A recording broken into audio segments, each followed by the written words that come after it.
baseball fans in the world. Every winter they would get together and talk about the history of baseball. Every summer they would pore over box scores. They attended about 60 games a year.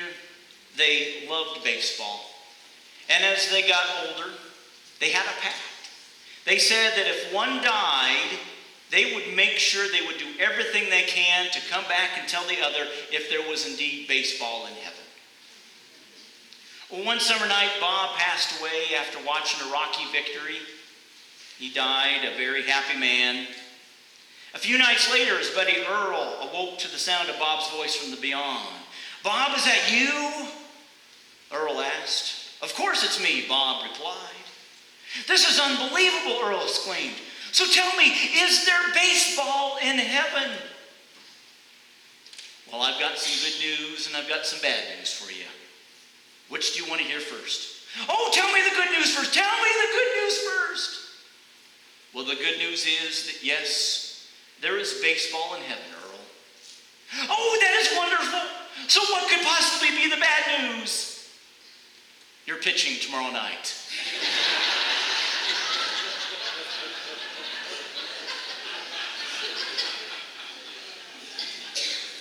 What's that phrase with friends like these? Friends, community, fellowship. There's a theme going on here. It fits our title, Let's Have Coffee Together. Now, how many times have we heard that phrase from somebody? Or maybe some variation of it, like, let's have coffee sometime, or let's get together for coffee. Maybe you've even uttered it yourself. This theme goes along with our new sermon series for the month of August, Jesus, Java, and Coffee. Now, I am aware that Java and coffee are the same word, much like pizza and pie are the same word, so the emphasis there is on coffee. And it's based on one of the worst puns in the Bible. Let's go with that. How does Moses make coffee? You can answer it. He brews it. There you go. I know some of you are going to be sharing that with friends and neighbors and colleagues this week.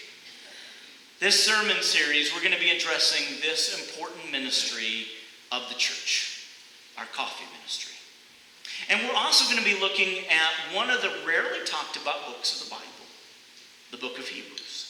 So let's go ahead and get started. Chris, if you go ahead and share with us the passage. So Hebrews 10, 19 through 39, I'm reading from the New International Version. Therefore, brothers, since we have confidence to enter the most holy place by the blood of Jesus, by a new and living way opened for us through the curtain, that is, his body, and since we have a great priest over the house of God, let us draw near to God with a sincere heart in full assurance of faith, having our hearts sprinkled to cleanse us from a guilty conscience, and having our bodies washed with pure water. Let us hold unswervingly to the hope we profess, for he who promised is faithful. And let us consider how we may spur one another on toward love and good deeds. Let us not give up meeting together, as some are in the habit of doing, but let us encourage one another, and all the more as you see the day approaching. If we deliberately keep on sinning after we have received the knowledge of the truth, no sacrifice for sins is left, but only a fearful expectation of judgment and of raging fire that will consume the enemies of God. Anyone who rejected the law of Moses died without mercy on the testimony of 2 or 3 witnesses. How much more severely do you think a man deserves to be punished who has trampled the Son of God underfoot, who has treated as an unholy thing the blood of the covenant that sacrificed him, and who has insulted the Spirit of grace? For we know him who said, "It is mine to avenge, I will repay," and again, "The Lord will judge his people." It is a dreadful thing to fall into the hands of the living God. Remember those earlier days after you have received the light, when you stood your ground in a great contest in the face of suffering. Sometimes you were publicly exposed to insult and persecution. At other times, you stood side by side with those who were so treated. You sympathized with those in prison and joyfully accepted the confiscation of your property because you knew that you yourselves had better and lasting possessions. So do not throw away your confidence. It will be richly rewarded. You need to persevere so that when you have done the will of God, you will receive what he has promised. For in just a very little while, he who is coming will come and will not delay, but my righteous one will live by faith. And if he shrieks back, I will not be pleased with him. But we are not of those who shriek back and are destroyed, but of those who believe and are saved. Thank you, Chris. The book of Hebrews is a very interesting book of literature. Now, traditionally, the book of Hebrews is attributed to the Apostle Paul, written to a group of new Christians who recently converted over from Judaism. Unfortunately, all of this seems to be untrue. The oldest translations do not mention Paul at all. In fact, when you read the book of Hebrews, it is quite apparent that these are not recent Christians, but in fact have been Christians for quite some time. They may have converted from Judaism, but may have been Christians for 1 or 2 generations. Now compare this with the book of 1st and 2nd Corinthians. 1st and 2nd Corinthians are what I would like to call baby Christians. And Paul has to use all of his literary and pastoral work to try and keep those churches to understand what it means to be Christian as they're dealing with their previous faith, as they're dealing with their previous religions. That is not the case of what is happening in the book of Hebrews. This we know. What we don't know is huge. We don't know much about the origins of the book of Hebrews. We don't know who wrote it. We don't even know the community that was written to. That is unknown. But we do know this. These people do love God. And they want to do their best for Christ. Oh, and we also know this. This is a community that is in crisis. Thus the letter, and thus the reason that people continue to read it today. Hebrews, thus, is about a community of believers in crisis. And throughout the month of August, we're going to be studying this book and how they were able to take their crisis and build the church. And this is where coffee comes in. Now, I don't believe that coffee solves our problems. I mean, it's just a bean, comes from a bush. You put it in hot water, and you roast it, you put it in hot water, and oh yes, it also has caffeine too. But there's a ministry behind coffee. You know, the church is the same way. It's just a building, and we have utilities. We also have furniture. The church is a meeting place for youth group and Sunday school and Girl Scouts and various groups that meet here. But when ministry takes place here, people feel the presence of God. This is a place for important life events, baptisms, weddings, and also for funerals. When ministry takes place through the church, it works very well. Much like the ministry of coffee. As the title implies, when we have a cup of coffee together, it means that it's a time to share, a time to listen.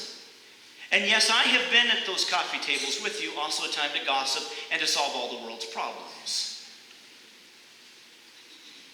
But then there are times when that coffee is a bit weak and cold, as this cup has been sitting here for a while. And It's kind of bitter and is almost like a distraction. And it comes to the point where you're not at the point where you want to listen to the conversation that you're at the table with. You know, ministry is like that. There's sometimes that the church doesn't always fulfill what it's supposed to be doing. I one time came across a cute little saying called, "We'll get back to you." And it goes like this. Dear Christians, this is my commission to you. In fact, you might even call it a great commission. You are to go to all people everywhere and call them to become my disciples. You are to baptize them and teach them to obey all that I have commanded you. Don't forget, I will be with you always to help you, even to the end of the world. I will never leave you nor forsake you because I love you. Please don't forsake me with all my love, Jesus. Nice letter. Here came the reply. Dear Jesus, we acknowledge the receipt of your recent communication. Your proposal is both interesting and challenging. However, due to a shortage of personnel, as well as several other financial and personal considerations, we do not feel that we can give proper emphasis to your challenge at this time. A committee has been appointed to study the feasibility of the plan. We should have a report to bring to our congregation sometime in the future. You may rest assured that we will give this our careful consideration, and our board will be praying for you in your efforts to find additional disciples. We do appreciate your offer to serve as a resource person, and should we decide to undertake this project at some point in the future, we'll get back to you. Cordially, the Christians. You know, those coffee invitations kind of turn out like that. You know, we throw around that phrase, let's get coffee together, as much as we do, how are you? And then when someone says, oh, I'm having a terrible day, do you have a few minutes? I'm so glad that you asked that because things are just not going right. And I just need to unload on somebody. And we're thinking to ourselves, wait, that was just a phrase. It was just a greeting. I really didn't want to know how you were doing. That's why I'm such a believer in a coffee ministry. Because it forces us to slow down. To sit down. And actually enjoy a cup of coffee and listen. Truly listen to someone else's dreams and wishes and troubles and concerns. Remember, this letter is written to a church in crisis. Remember what it says here. And let us consider how to provoke one another to love and good deeds, not neglecting to meet together as is the habit of some, but encouraging one another. Encourage one another. Listen to one another. Be there for one another. There's a story about two men. They were both sitting in the hospital room. One had to be flat on his back. The other man who sat next to the window was sat up about an hour each day to kind of drain the fluid from his lungs. And he faced the only window in the hospital room. So about an hour every day, the man that sat next to the window, he'd look out the window and he would describe what he saw. And the man who was lying flat on his back, he lived for those hour-long conversations that were just wonderful. And so as the man who would be able to look out the window, he would describe what he would see. The hospital room overlooked a park with a lovely lake, and there were ducks and swans that played on the water while children sailed their model boats. And young lovers, they walked arm in arm amidst flowers of every color of the rainbow. Grand old trees graced the landscape, and there was a fine view of the city landscape just beyond the lake. As the man described all of this out the window, the man on the other side of the hospital room had closed his eyes, and he could just picture himself what he was being described to. And this went on for a couple weeks. Till one morning, the day nurse came in to draw a bath for both of the men, and noticed that the man that was sitting next to the window had passed away in the night. She was saddened, but she called in the other orderlies, and they removed the man. And then after what seemed to be an appropriate amount of time, the man who was flat on his back asked if he could be moved to the room or to the bed right by the window.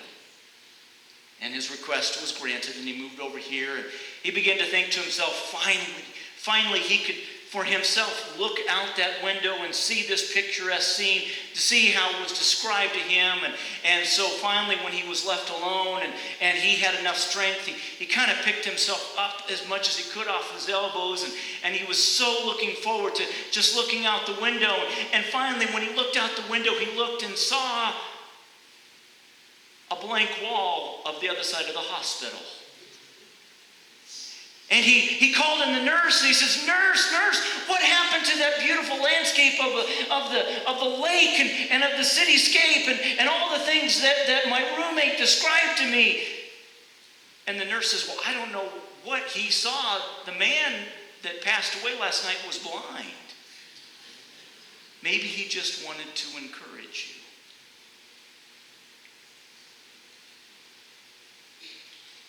My friends, I have here a packet of breakfast blend coffee. Equal Exchange, which is a fair traded coffee, breakfast blend is their most popular brand. I like to describe this as smooth. It's not flavored. It's not overly bold. It's not even bland. It's just a blend of some of their best beans. In fact, when someone says, "Well, I've never had Equal Exchange before, what kind of coffee should I have?" And I usually recommend breakfast blend, and I say, this is a good one. This is a good one. It's perfect. It's nice. It's easy.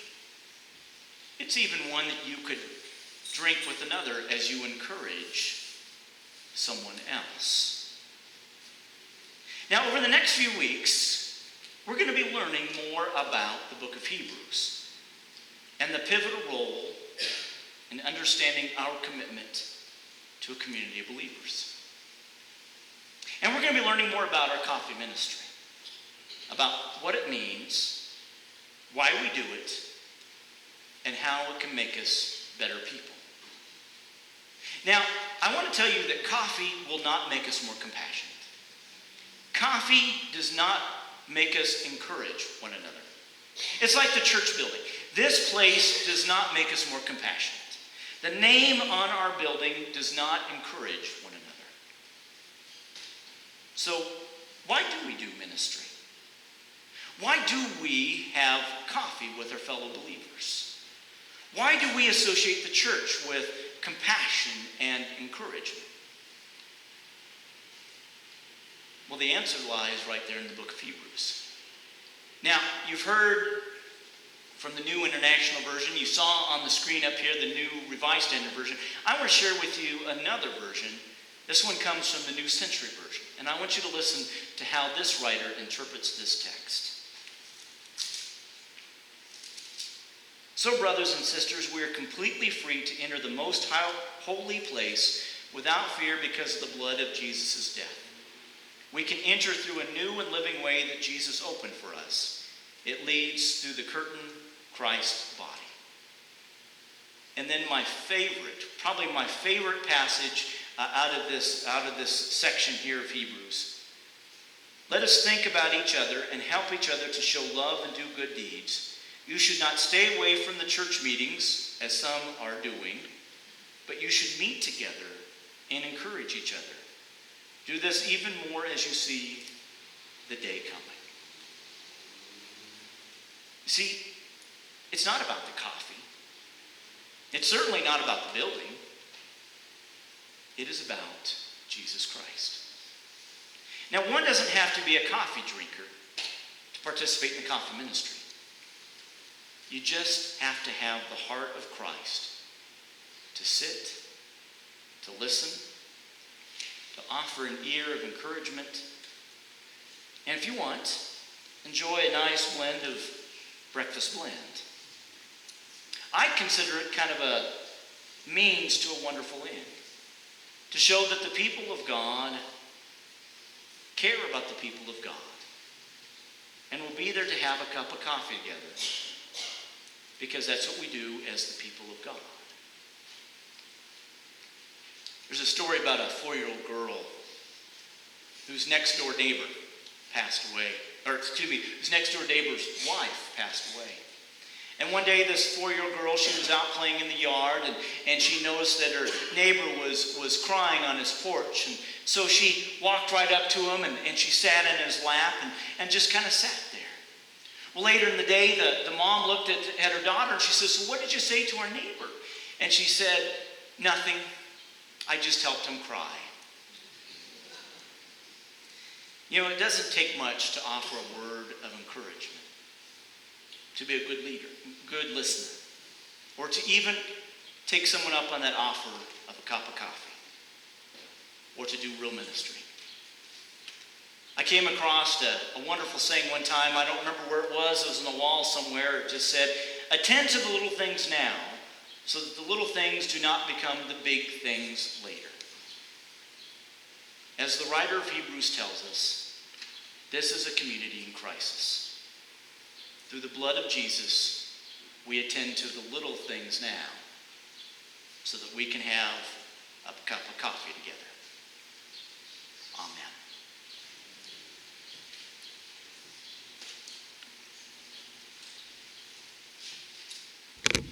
I'm going to ask our ushers to wait upon us as we give back to God.